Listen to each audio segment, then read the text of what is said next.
Bienvenue dans le module 7 de notre cours femmes. Ce module est un atelier qui se concentre sur l'application des compétences apprises au cours des 6 modules précédents. Il est conçu pour vous aider à élaborer un modèle d'entreprise sportive. Ce cours est divisé en 2 parties. La première partie comprend une présentation PowerPoint sur ce que vous devez prendre en compte lors du développement d'un plan d'affaires.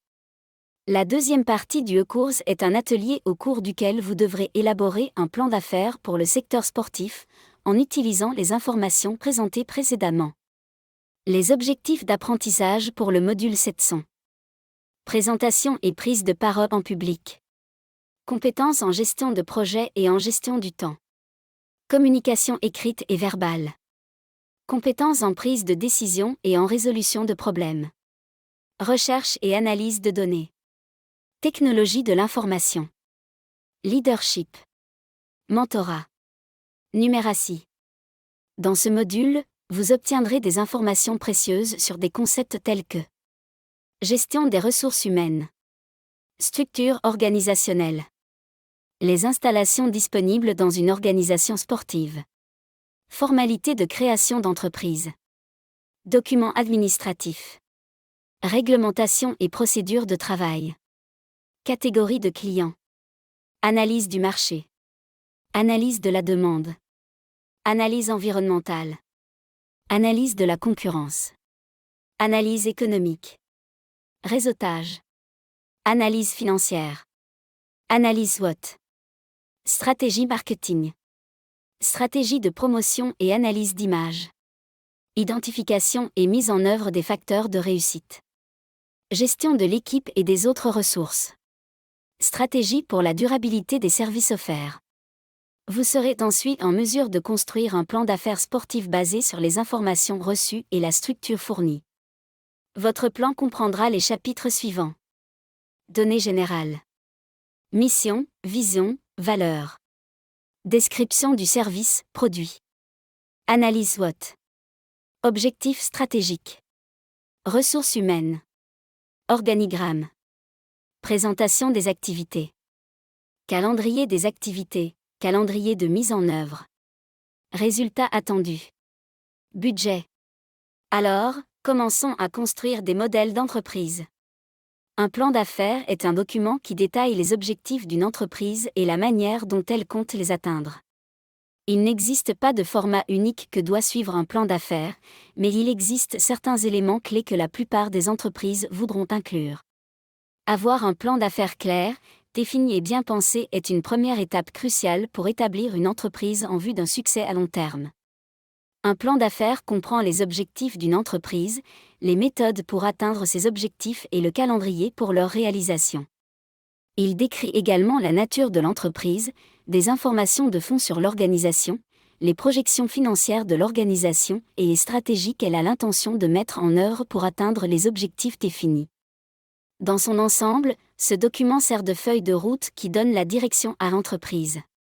En théorie et en pratique, le terme modèle d'affaires est utilisé pour désigner une large gamme de descriptions informelles et formelles représentant les aspects essentiels d'une organisation ou d'une entreprise, y compris la raison d'être, les processus métiers, les clients cibles, les offres, les stratégies, l'infrastructure, les structures organisationnelles, l'approvisionnement, les pratiques commerciales, et les processus et politiques opérationnelles, y compris la culture. Les modèles d'affaires sont importants tant pour les nouvelles entreprises que pour les entreprises établies. Ils aident les nouvelles entreprises en développement à attirer des investissements, à recruter des talents et à motiver la direction et le personnel. Les modèles d'affaires aident également les investisseurs à évaluer les entreprises qui les intéressent et aident les employés à comprendre l'avenir d'une entreprise à laquelle ils pourraient aspirer à rejoindre. Partie 1 de l'atelier présentation PowerPoint. Quels éléments devons-nous prendre en compte lors du développement d'un plan d'affaires ? Structure organisationnelle. Quel type d'organisation est-ce ?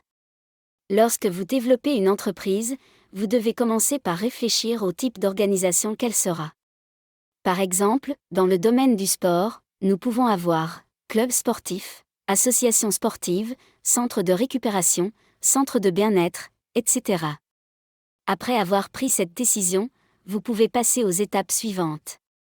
Gestion des ressources humaines. Organigramme. Ensuite, vous devez déterminer les ressources humaines dont vous aurez besoin et établir l'organigramme de l'organisation. Vous pouvez, par exemple, avoir les fonctions de président, vice-président, gestionnaire, comptable, agent de communication et relations publiques, entraîneur, coordinateur, psychologue, bénévole, etc. Installation disponible pour l'organisation. En fonction du type d'organisation, vous aurez également besoin de certaines installations, telles que salles pour les activités, divers équipements, vestiaires, terrains, équipements, etc. Formalités de création. Selon le pays, différentes formalités seront nécessaires pour établir l'organisation: licence, certificat, approbation, enregistrement dans divers registres. Lorsque vous décidez d'ouvrir une entreprise, vous devez bien étudier la législation en vigueur dans le pays et vous informer des documents nécessaires à cet effet. Par exemple, en Roumanie, la première étape pour l'établissement est la réservation du nom auprès du ministère de la Justice. Ensuite, la documentation liée au siège social, à l'acte de fondation, au statut doit être rédigée. Un inventaire initial et les fiches fiscales des membres fondateurs sont également nécessaires. Documents administratifs. Ces documents administratifs diffèrent selon les pays. Ils peuvent inclure statut, forme juridique, représentant légal, capital social, etc. Peu importe le pays où vous ouvrez votre entreprise et le domaine d'activité, vous aurez certainement besoin de différents documents administratifs. Par exemple, en Roumanie, les documents avec lesquels une ONG fonctionne sont statut, acte constitutif, décision judiciaire d'établissement, code d'enregistrement fiscal. Réglementation et procédures de travail. En fonction du domaine choisi et de la durée d'organisation, vous devrez rédiger certaines réglementations et procédures de travail. En général, il y aura certainement besoin du règlement d'organisation et de fonctionnement ainsi que du règlement intérieur. Catégorie de clients. Il est également essentiel de déterminer quelle catégorie de clients vous ciblez avec vos services produits. Vous devez connaître le profil des clients si vous souhaitez avoir une entreprise prospère. Par exemple, les catégories de clients peuvent être personnes handicapées, enfants, personnes âgées, personnes actives, etc. Analyse du marché. L'analyse du marché est un aspect très important en tout type d'entreprise. Un certain nombre d'aspects doivent être identifiés, tels que besoins du marché, tendance, consommateurs potentiels, prix des services, chances de survie du produit, service, degré d'originalité du produit, service offert, qualité du produit, concurrence, etc. Analyse de la demande. Un aspect tout aussi important concerne l'analyse de la demande. Lorsque vous effectuez une analyse de la demande, vous devez prendre en compte des aspects tels que demande potentielle, le maximum que les consommateurs peuvent acheter sur une période donnée, demande actuelle, la demande de produits et services dans l'année en cours ou, en l'absence de données, dans l'année précédente, demande future, estimation de la croissance de la demande pour l'année suivante sous forme de pourcentage appliqué à la demande actuelle, évolution de la demande. Élaboration d'un graphique de l'historique des ventes dans un secteur spécifique pour observer une tendance ou observer les phases d'un cycle.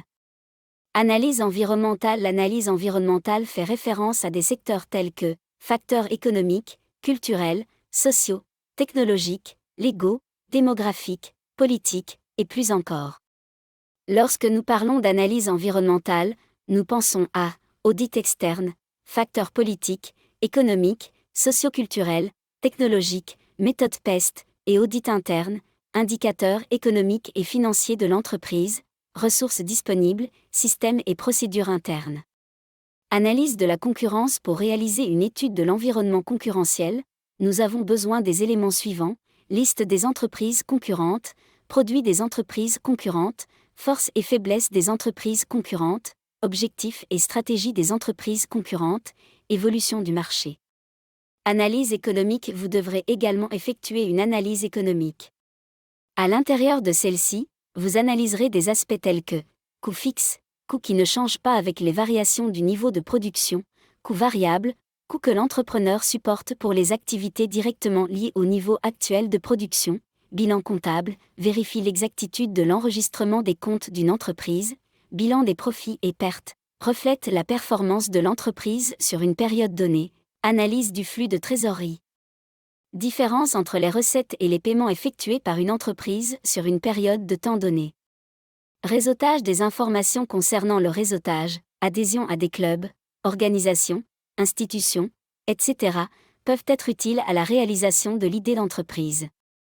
Le réseautage dans l'environnement professionnel a un double rôle, permettre de connaître des personnes dans un secteur d'activité et être connu par elles, établir des relations durables et de confiance avec elles.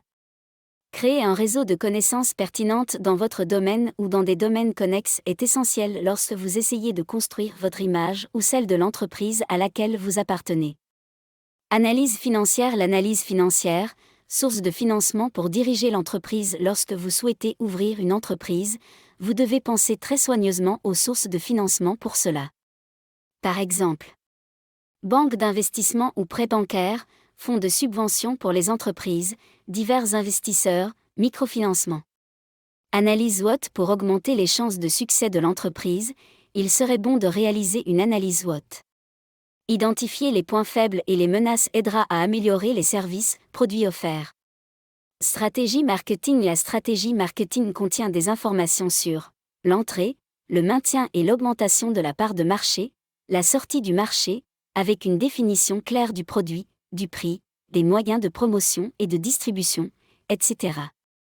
Stratégie promotionnelle et analyse de l'image. La stratégie promotionnelle peut être réalisée de plusieurs manières. Stratégie promotionnelle utilisant des chatbots, stratégie promotionnelle à travers un système de recommandation, stratégie promotionnelle sur les médias sociaux, stratégie promotionnelle via un système de trickwire, stratégie promotionnelle Google Ads, stratégie promotionnelle en offrant un cadeau, stratégie promotionnelle de marketing de contenu, stratégie promotionnelle à travers le marketing d'influenceurs, stratégie promotionnelle par le marketing par email, stratégie promotionnelle hors ligne via des événements, stratégie promotionnelle hors ligne via des échantillons, coupons, promotions, etc. Identification et mise en œuvre des facteurs de succès. Certains des facteurs de succès pour une entreprise peuvent être promotion intelligente et agressive du produit, prix bas et services de meilleure qualité que le marché, adaptabilité rapide des produits aux nouveaux besoins identifiés, multiples exclusifs canaux de distribution, etc. Gestion de l'équipe et des autres ressources. Après l'ouverture de l'entreprise, une partie très importante sera la gestion de l'équipe et des autres ressources. Stratégie pour la durabilité des services offerts. Enfin, lors du développement d'une entreprise, vous devriez penser à la durabilité. La durabilité est une approche commerciale qui place la responsabilité de l'impact d'une entreprise au cœur de ses préoccupations. Partie 2 de l'atelier élaboration des plans d'affaires. Pour cette partie du cours en ligne, vous pouvez travailler en groupe de 3 à 5 personnes ou seul, et vous devrez développer un plan d'affaires pour le secteur sportif en utilisant les informations présentées précédemment.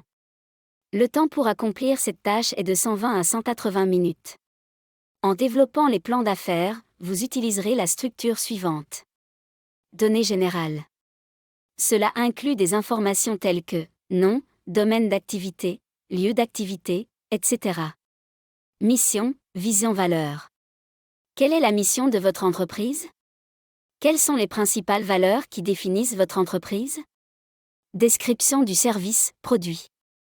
Décrivez le service, produit que votre entreprise propose. Analyse SWOT. Effectuez une analyse SWOT de votre organisation. Spécifiez quelles sont vos principales forces, faiblesses, opportunités, menaces. Objectifs stratégiques. Donnez des exemples de quelques objectifs stratégiques. Ressources humaines. Organigramme. Établissez un organigramme de votre organisation. Présentation des activités.